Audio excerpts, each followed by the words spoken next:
बताइए कहाँ जाने वाले हो? तुम्हें पता ना। हेलो दोस्तों, तो हम चलते हैं गोवा। बाय बाइक मैं निकल चुका हूँ भरवारी रेलवे स्टेशन के लिए और भरवारी से बाय ट्रेन मैं पहुंचा प्रयागराज जंक्शन, क्योंकि यहीं से मेरी ट्रेन है ग्वालियर के लिए। खुद को दोस्त मानकर मस्ती करते हुए मैंने बिताए पूरे 1 घंटे और फोटो वीडियो निकालते हुए आ गई थी अपनी ट्रेन भी। रात को मस्त नींद लेने के बाद सुबह सुबह ठंड में मैं पहुँचता हूँ ग्वालियर। और अब मुझे यहाँ वेट करने थे 1 घंटे, तो मैंने खाया पोहा और उसके साथ चाय का टेस्ट लेते हुए मैंने बिताए 1 घंटे। और तब तक टीम आ चुकी थी रेलवे स्टेशन और इसी के साथ हमारी ट्रेन भी आ चुकी है। और अब मैं आपको मिलाता हूँ ट्रेन को अपने साथ लाए हुए अमित सिंह सर से। हम लास्ट मिले थे डांसर हिंदुस्तानी के शूट पे। तो इसी के साथ हमारी जर्नी स्टार्ट हो चुकी है गोवा के लिए और ये पूरी जर्नी 28 आवर्स की थी। मस्ती करना बहुत जरूरी था, तो इस जरूरत को पूरा करने के लिए हमें मिल चुके थे एक फनी इंसान। इतना टाइम कैसे निकल गया पता ही नहीं चला और हो गई शाम। और अब टाइम था डिनर का और उसके बाद हमने मस्त नींद ली और सुबह होते ही ऐसे नज़ारे देखने को मिले कि मजा ही आ गया। और इसी के साथ हम पहुंच चुके हैं गोवा के बहुत ही करीब। हम सब बहुत ही थक गए थे बट एक्साइटमेंट इतनी थी कि पता ही नहीं चला। स्टेशन पहुंचते ही हमने बुक की कैब और यहाँ से 1 घंटे ट्रेवल करने के बाद हम पहुंचते हैं यहाँ। तो होटल पहुंचने के बाद मस्त नहा धो के हम निकलते हैं खाने के लिए, क्योंकि बहुत ज़्यादा भूख लग रही थी। और बिना समय गवाते हुए हम पहुंचते हैं सीधा बीच पे।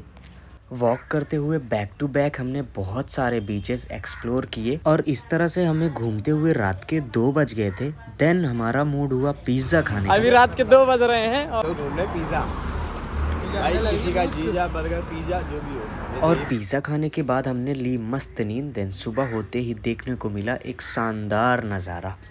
और अब बारी है घूमने जाने की, तो मस्त तैयार होके वड़ा पाव खाने के बाद हम निकल चुके हैं रेंटल स्कूटी लेके फोर्ट देखने के लिए। फोर्ट पहुंचने के बाद हमने पार्किंग लिया और 25 रुपए का टिकट लेके हम पहुंच गए गोवा का फोर्ट एक्सप्लोर करने के लिए। यहाँ पहुंचते ही दिखा मस्त नज़ारा और अब हम निकल चुके थे पता नहीं कहाँ के लिए, बट रास्ते में हमें दिखे ये मस्त मार्केट। बिना कुछ बाय किए हम पहुंचते हैं बागा बीच के लिए और यहाँ का नज़ारा आए है मज़ा ही आ गया था। थोड़ी धूप थी, गर्मी थी, बट ऐसे नज़ारे देख के कुछ नहीं पता चला। इसके बाद हमने किया लंच और यहाँ से सीधा पहुंच गए रूम पे। और रूम पे चेंज करने के बाद हम निकल चुके हैं अपनी दूसरी मंजिल की ओर, जो कि मुझे नहीं पता है। अच्छा बता देता हूँ, हम जाने वाले हैं गोवा के फेमस चर्च पे, जहाँ पे बहुत सारी मूवीज की शूटिंग भी हुई है। तो ऐसे नज़ारे देखते हुए हम पहुँचते हैं चर्च पे। यहाँ पे लिया फोटोज वीडियोज और बहुत अच्छा लगा। ये हमारे रूम से 30 किलोमीटर था और यहाँ से आते आते हमें बहुत ज़्यादा भूख लग गई थी, तो हमने किया डिनर और पहुंच गए वापस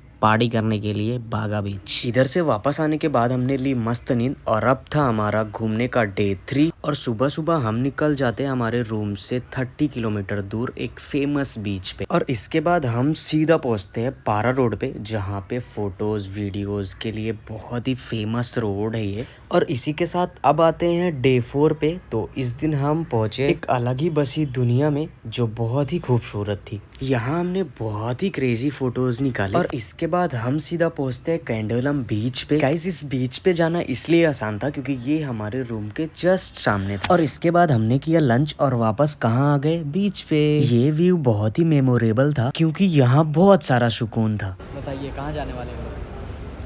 तुम्हें पता ना।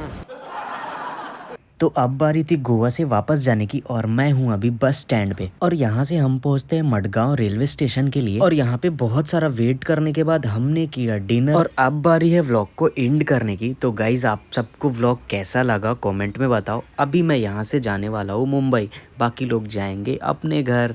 तो थैंक यू गाइज यहाँ तक देखने के लिए। और आपको व्लॉग कैसा लगा, हमारी ट्रिप कैसी लगी, प्लीज़ कॉमेंट में बताइए।